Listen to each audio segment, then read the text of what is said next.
మాట్లాడేది ఇక్కడ ప్రకృతి అందాల గురించి, పచ్చనైనటువంటి ఇక్కడ వాతావరణం గురించి.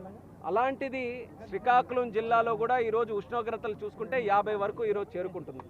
ఎందుకని చూస్తే ప్రకృతి తాలూకా ప్రభావం వల్ల.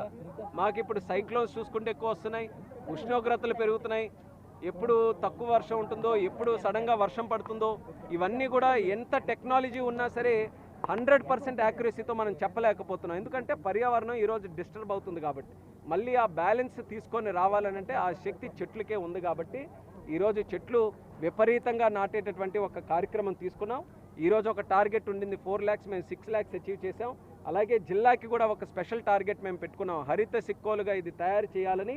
వచ్చే 25 వారాల్లో వారానికి 1 లక్ష చొప్పున 25 లక్షల చెట్లు వచ్చే 25 వారాల్లో నాటాలనేది మన జిల్లా తరఫున కూడా మేమందరం కూడా నిర్ణయించుకున్నాం.